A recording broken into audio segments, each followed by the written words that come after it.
My name is Jacob Miller, and I'm a 44-year-old auto mechanic in suburban Denver, Colorado. 22 years ago, I married Rebecca, the most beautiful girl in our small hometown of Cedar Falls. We have 2 children, 9-year-old Noah and 6-year-old Grace. Until recently, I considered myself the luckiest man alive. The first crack in my perfect world appeared about 18 months ago, though I didn't recognize it at the time. Rebecca had just started working at the local library after Grace entered 1st grade. I was thrilled for her. She'd always been passionate about books and literature, and after years of being a stay-at-home mom, she deserved to pursue something that made her happy. "I'm so excited, Jake," she said that first morning, adjusting her new blouse in the mirror. "Miss Henderson says I'll be working with the community outreach programs. Maybe I can start a reading club for kids." I kissed her cheek and wished her luck. How could I have known that this innocent job would become the catalyst for the destruction of everything I held dear? The changes began subtly. Rebecca started staying late at work more frequently. "We're cataloging new arrivals," she'd explain, or, "the head librarian asked me to help with the quarterly inventory." Her explanations were always reasonable, always believable. Who would suspect infidelity in a quiet neighborhood library? But there were other signs, small inconsistencies that my mind filed away without fully processing. She began taking longer showers, sometimes twice a day. When I'd joke about our water bill, she'd laugh and say the library was dusty and she wanted to feel fresh. She started carrying her phone everywhere, even to the bathroom, when she used to leave it casually on the kitchen counter. The most troubling change was in her interactions with our children. Rebecca had always been an incredibly attentive mother, the kind who never missed a school play or forgot to pack a lunch. But lately she seemed distant, distracted. When Noah would excitedly tell her about his baseball game or Grace would show her a drawing, Rebecca would nod and smile, but her eyes held that glazed look of someone whose mind was elsewhere. I told myself it was an adjustment period. Starting a new job after years at home couldn't be easy. I tried to be understanding, supportive. I picked up the slack with household chores and spent extra time with the kids. I was determined to be the husband she needed during this transition. But doubt is like water finding cracks in concrete. Once it starts, it's nearly impossible to stop the damage. The first real alarm bell rang about 8 months ago. I'd finished work early and decided to surprise Rebecca by picking her up from the library. The building was dark, clearly closed, but her car wasn't in the parking lot. I called her cell phone. "Hey honey, where are you?" "I'm at the library but it's closed." There was a pause, then, "Oh, I'm so sorry. I should have called. Miss Henderson asked me to help her with some book donations at her house. I'll be home in about an hour." When she arrived home that evening, she seemed flustered, her hair slightly mussed despite having supposedly spent the afternoon organizing books. But she had a plausible explanation for everything and I wanted to believe her. The second incident occurred a month later. Rebecca said she was going to a library conference in Colorado Springs and would be back the next day. That evening, while helping Noah with homework, I realized I'd forgotten to give her the insurance papers she needed for her car registration. I called the hotel where she said she was staying. "I'm sorry, sir, but we don't have anyone registered under that name," the desk clerk informed me.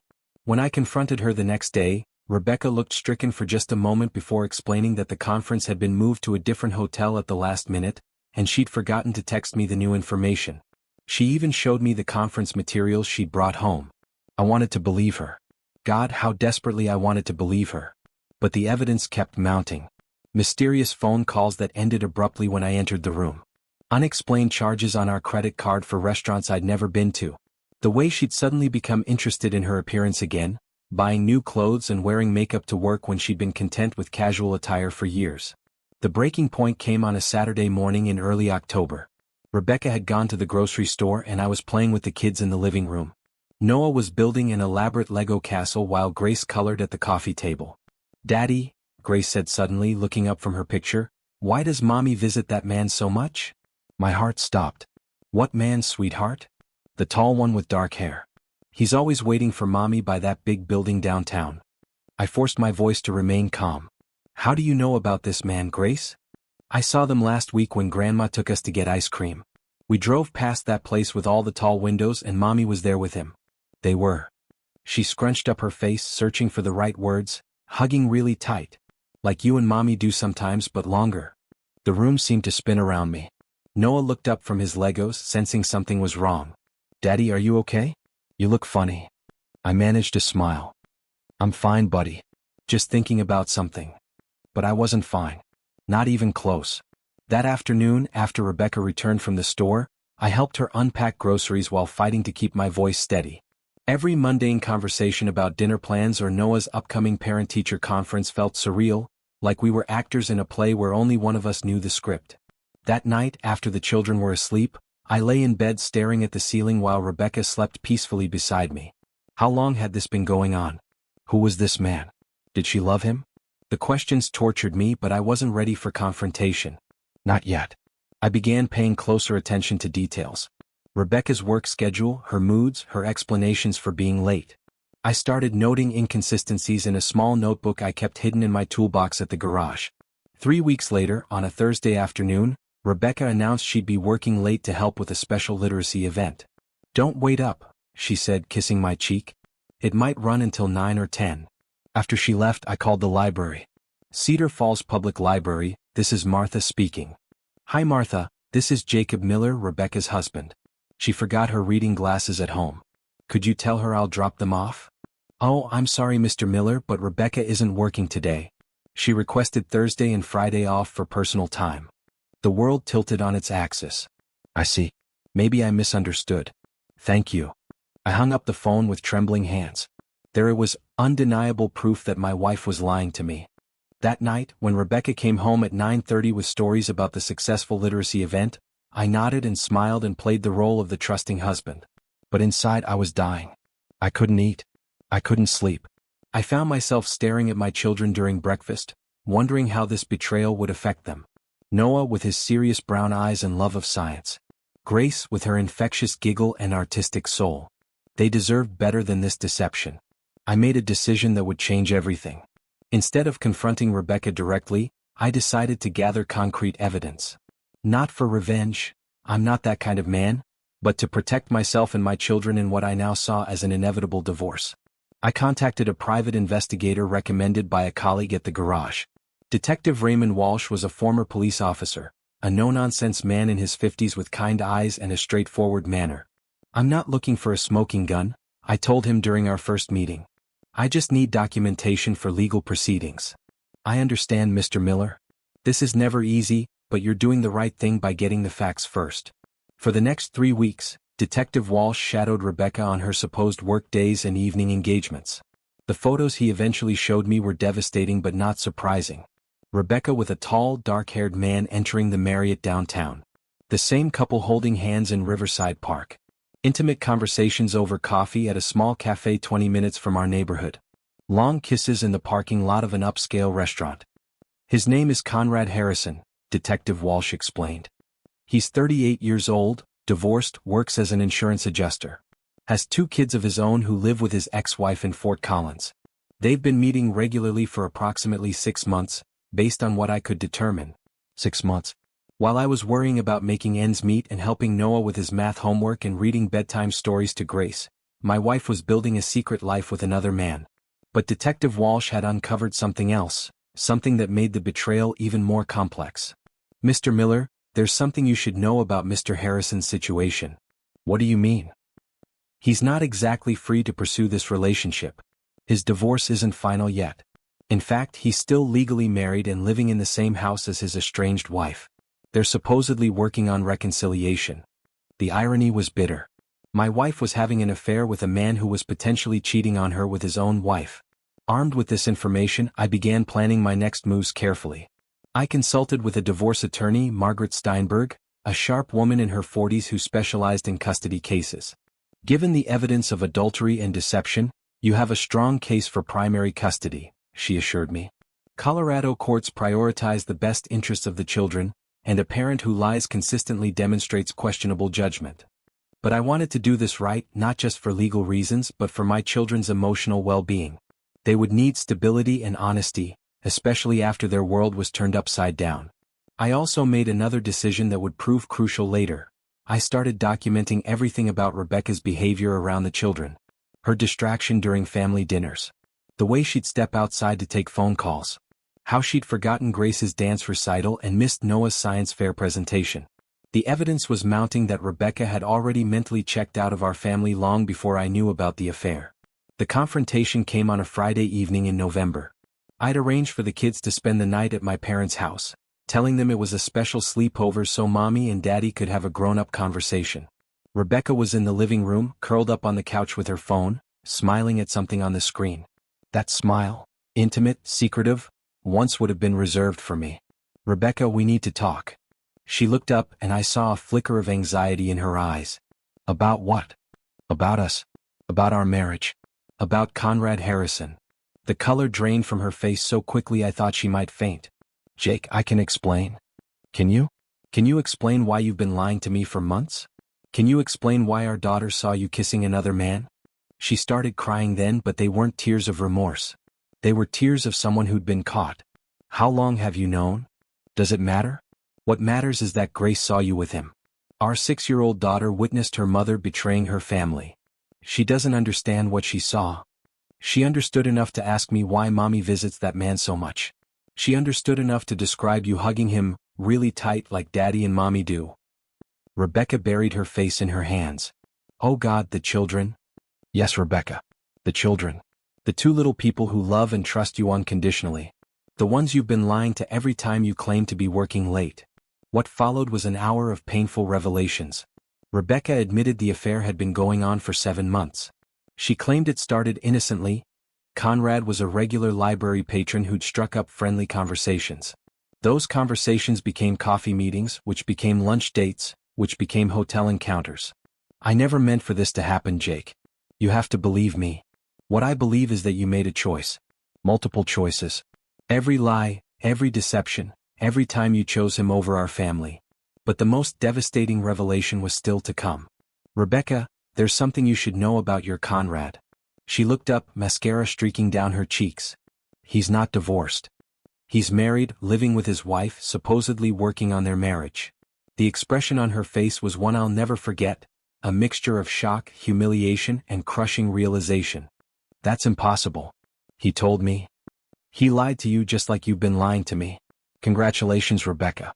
You destroyed our marriage for a man who was playing the same game with you." She sobbed then, really sobbed, but I felt no satisfaction in her pain. Only emptiness where love used to be. "Jake, please. We can work through this. I'll end it with Conrad. We can go to counseling." "No, we can't. Because this isn't just about the affair, Rebecca. It's about who you've become. It's about the lies you've told our children. It's about the mother you've stopped being." I handed her the divorce papers I'd had prepared. "I'm filing for divorce and seeking primary custody of Noah and Grace. You can't take my children away from me." "I'm not taking them away. You gave them away when you chose Conrad over them. When you started lying to them. When you stopped being present in their lives." The legal battle that followed was brutal but brief. Rebecca's attorney tried to argue that her affair was irrelevant to her parenting abilities, but the evidence was overwhelming. The documented lies, the missed school events, the time she'd left the children with babysitters to meet Conrad. The final blow came when Detective Walsh's investigation revealed that Rebecca had taken Grace with her to one of her meetings with Conrad, telling our daughter they were going to run errands while actually meeting her lover at a park. Grace later told the court-appointed child psychologist about the nice man who'd bought her ice cream while Mommy talked to him privately. Using our child as unwitting cover for an affair was something even Rebecca's attorney couldn't defend. The divorce was finalized 4 months later.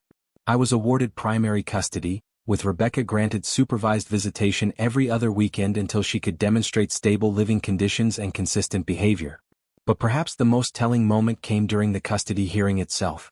When asked by the judge if she wanted to contest the custody arrangement, Rebecca hesitated. Actually hesitated. For 30 seconds that felt like an eternity, she sat there weighing her options. In that moment, I realized that even faced with losing her children, part of her was still calculating what would be most convenient for her new life. The judge noticed too. "Mrs. Miller, do you wish to contest the custody arrangement?" "No, Your Honor," she finally whispered. That was the moment I knew our marriage had been over long before I discovered the affair. Rebecca had already chosen her path, and it didn't include being a full-time mother. After the divorce, Rebecca moved into a small apartment across town. Conrad, as I'd predicted, chose to work on his marriage rather than pursue a relationship with a newly divorced woman. The last I heard, Rebecca was working at a bookstore and dating someone new, a pattern I suspected would continue. The children adjusted better than I'd expected, though not without struggles. Noah, old enough to understand what had happened, went through a period of anger and confusion.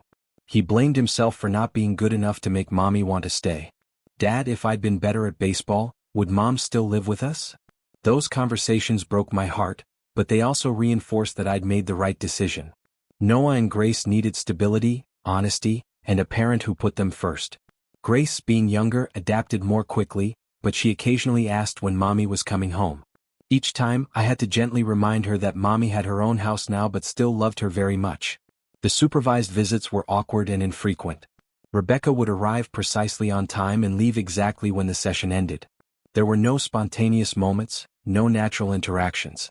It was as if she was fulfilling an obligation rather than cherishing time with her children. After 6 months, the visits became even less frequent. Rebecca would cancel at the last minute, claiming work conflicts or illness. Sometimes she simply didn't show up at all, leaving Noah and Grace waiting by the window for a mother who wouldn't come. That's when I realized that losing primary custody might have been what Rebecca wanted all along: freedom from the responsibilities of parenthood without having to make that choice explicitly. A year has passed since the divorce was finalized. Noah is thriving in 5th grade, playing on the school basketball team and showing real talent in science. Grace has discovered a love for dance and spends hours practicing routines in our living room. We've built new traditions and routines. Saturday morning pancakes. Sunday afternoon hikes. Evening homework sessions where I sit with them at the kitchen table, helping with math problems and spelling words. Sometimes, late at night after the children are asleep, I sit on our back porch and think about the marriage I thought I had versus the reality of what it was. I wonder if there were signs I missed earlier, moments when I could have fought for us instead of accepting the slow erosion of intimacy and connection. But mostly I focus on the future. My children are happy, healthy, and honest. They know they can trust their father to be present, to keep his promises, to put their needs first. Rebecca calls occasionally, usually around holidays or birthdays. The conversations are brief and polite. She asks about school and activities, but there's a distance there, as if she's checking boxes rather than genuinely connecting with her children. Last month, Grace asked me a question that summed up our new reality perfectly. "Daddy, why doesn't Mommy seem interested in my dance recital?" I knelt down to her level and chose my words carefully.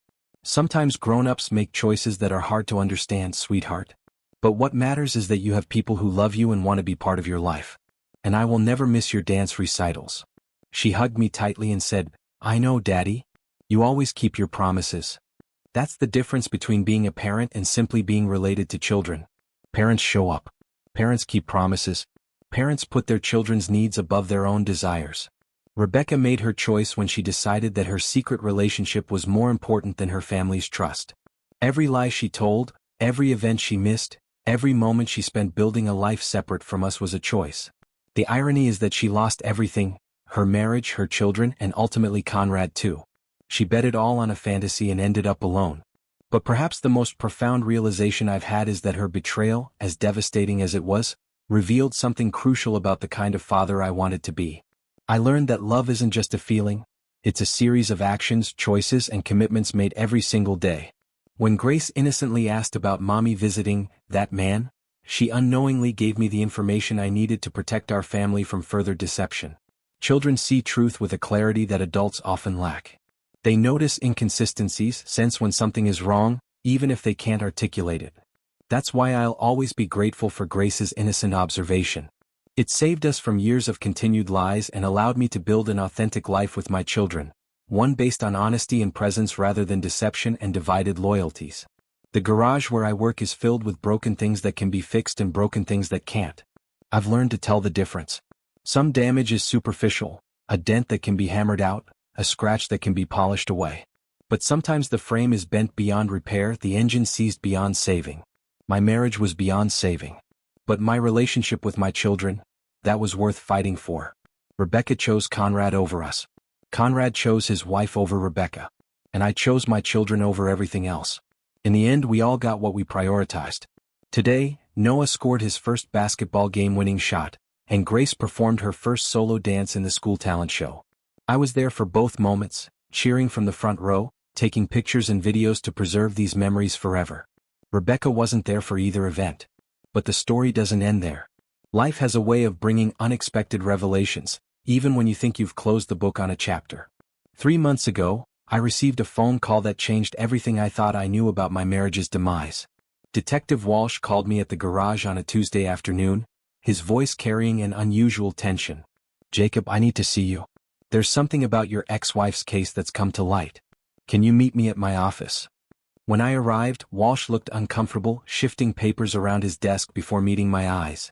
"Jacob, I've been a PI for 15 years and I've never had to make a call like this. Remember how I told you Rebecca's affair with Conrad started 7 months before your confrontation?" I nodded, unsure where this was heading. "I was wrong. It started much earlier than that.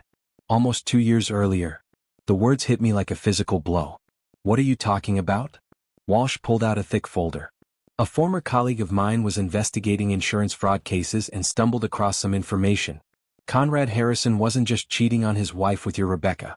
He was running a sophisticated operation, targeting married women in vulnerable situations." I stared at him, unable to process what I was hearing. "Jacob, your wife wasn't his only victim.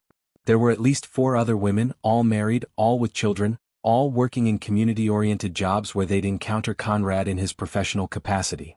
The room seemed to spin. "Are you saying Rebecca was targeted?"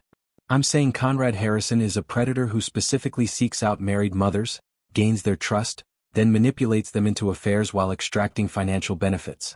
Rebecca wasn't special to him, she was a mark." Walsh showed me bank records that made my blood run cold. Over the course of nearly 2 years, Rebecca had been funneling money to Conrad, small amounts at first, then larger sums. Our joint savings account that I'd attributed to normal family expenses had been systematically drained. "She gave him almost $30,000 over 18 months, Walsh explained. "Money from your children's college funds, from your retirement account, even from the emergency fund you'd set aside for home repairs." I sat in stunned silence as Walsh continued his explanation. Conrad would create fake emergencies, his child needed surgery, his ex-wife was demanding more alimony, he was being sued at work. Rebecca, believing she was helping the man she loved, had sacrificed our family's financial security. "But here's the thing, Jacob. When Conrad realized your marriage was falling apart and divorce proceedings were starting, he panicked. He knew financial records would be subpoenaed, and his whole operation would be exposed. What did he do? He convinced Rebecca to lie about the timeline of their affair. He coached her to claim it was only 7 months, not 2 years. He even had her delete emails and text messages that would prove the earlier timeline. The implications were staggering. Not only had Rebecca betrayed our marriage for far longer than I'd known, but she'd also stolen from our children's future and then lied about it during our divorce proceedings." "There's more," Walsh said grimly. "Conrad disappeared 3 weeks after your divorce was finalized. Turns out he'd been planning his exit strategy for months. He cleaned out accounts, abandoned his reconciliation with his wife, and relocated to Arizona under a different name." I felt a mixture of rage and something unexpected, pity for Rebecca. She'd been manipulated by a professional con artist, but that didn't excuse her choices or the damage to our family. Does Rebecca know? That's the question, isn't it? Either she was a willing accomplice who helped hide evidence, or she was so completely manipulated that she didn't understand the full scope of what was happening. That evening, I sat in my truck outside Rebecca's apartment complex for 2 hours, trying to decide whether to confront her with this new information. Part of me wanted answers. Part of me wanted to understand how the woman I'd married for 22 years had become someone I didn't recognize. When I finally knocked on her door, Rebecca looked surprised to see me. She'd lost weight, looked tired, older than her 42 years. "Jacob? Is everything okay? Are the kids?" "The kids are fine. We need to talk about Conrad." Her face went pale and she stepped aside to let me in. The apartment was small, sparsely furnished, nothing like the warm family home we'd shared. "I know about the money, Rebecca." She collapsed onto her couch as if her legs had given out. "I know about the 2 years, not 7 months. I know about the $30,000. I know about Conrad's other victims." For several minutes she just cried. Not the manipulative tears I'd seen during our divorce proceedings, but the broken sobs of someone whose entire reality had crumbled.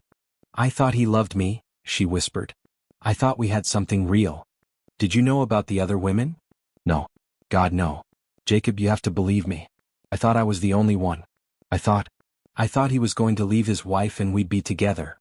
As she told me the full story, a picture emerged of sophisticated psychological manipulation. Conrad had identified Rebecca as someone feeling unfulfilled, isolated by years of stay-at-home motherhood. He presented himself as someone who understood her, who valued her intelligence and dreams. He said his wife didn't appreciate him, that she was cold and calculating. He made me feel like I was saving him from a loveless marriage, like we were soulmates who'd found each other despite impossible circumstances. The financial manipulation had been gradual and clever. First, small loans that he promised to repay. Then appeals to Rebecca's maternal instincts. His children needed things his ex-wife wouldn't provide. Finally, fabricated crises that required immediate financial help. I knew it was wrong to take money from our accounts, but he made it seem temporary.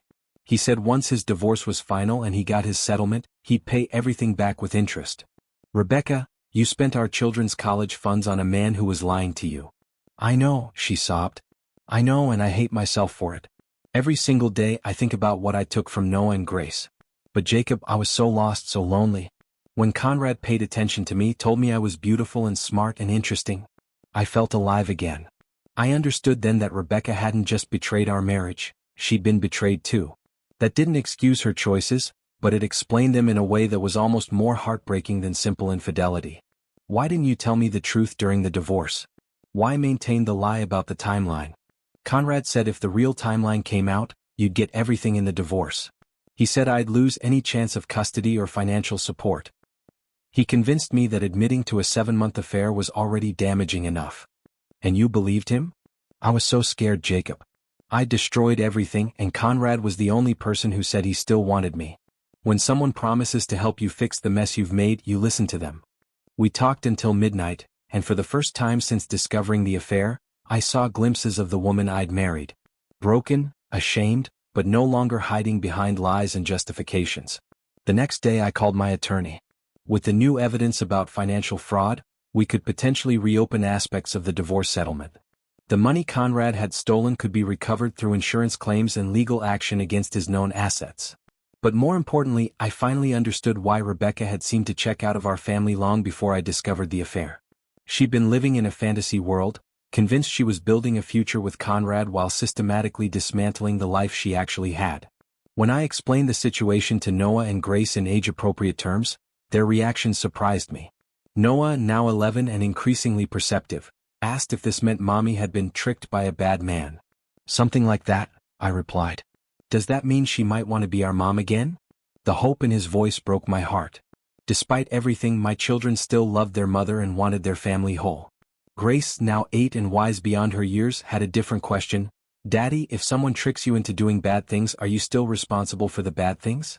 It was a profound question that I struggled to answer. Rebecca had been manipulated, but she'd also made choices that hurt our family. The truth lay somewhere between victimization and accountability. 3 weeks later, Rebecca asked to meet with me again. This time she had a proposal. "Jacob, I know I can never undo what I did to our family, but I want to try to make some things right. I've been seeing a therapist and I'm starting to understand how I lost myself so completely." She'd gotten a second job and was working to rebuild her savings. She wanted to contribute to Noah and Grace's college funds, to repay at least some of what had been stolen. "I don't expect forgiveness," she said. "I don't even expect a relationship with the kids beyond what the court ordered. But I want them to know that their mother is trying to be better, even if it's too late." 6 months have passed since that conversation. Rebecca has kept her word about the financial contributions, sending modest amounts each month toward the children's education funds. She's also been more consistent with her scheduled visits, though the interactions remain somewhat formal and distant. The children are healing in their own ways. Noah has started asking more complex questions about relationships, trust, and forgiveness.